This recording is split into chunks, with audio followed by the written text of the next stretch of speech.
few years ago, my office looked like a Post-it company had exploded.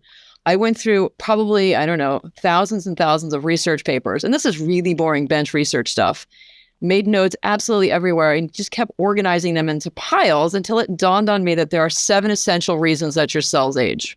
And a lot of people focus on 1 or 2. And I found that at the time, there were some longevity experts, they were really just obsessed about their own silos, right? They're telomere people, there are epigenetic people, there are stem cell people, but no one sort of, I think, seemed to understand that you need to look at all of these silos as a whole, because otherwise you're not going to sort of decelerate the aging process.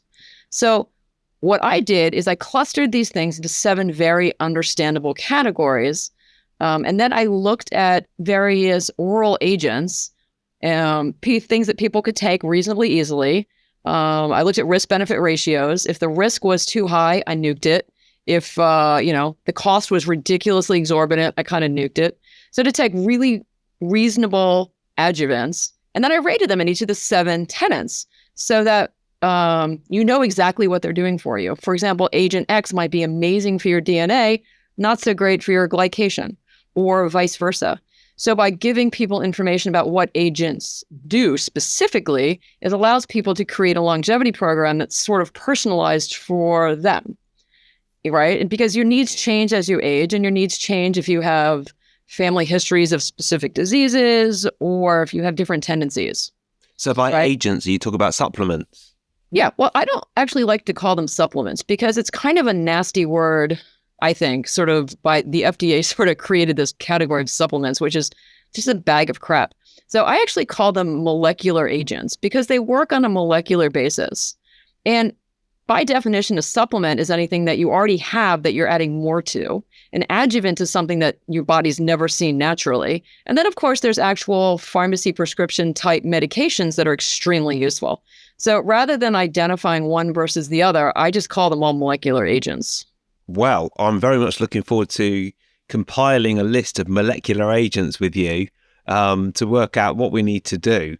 And I think the other thing about longevity is, I've always been interested in this. And sometimes my friends will say, well, what's the point? Why do you actually want to live to 120 or 150 or whatever? And for me, it's not necessarily so much about wanting to live longer, but it's wanting the life I have to be kind of healthy and vibrant and full of vitality, even when you get to 70, 80, 90. And I suppose that's all part of it, isn't it? That's exactly it. You nailed it.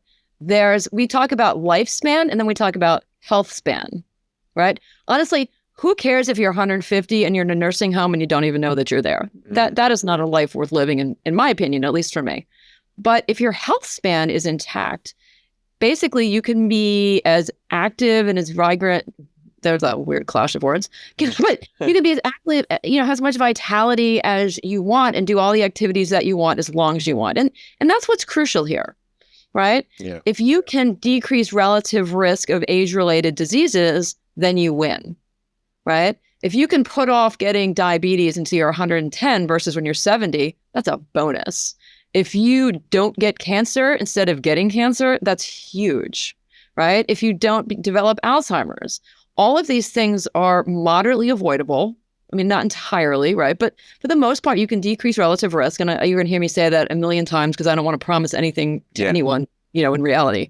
But you can make your life significantly better for a significantly longer period of time.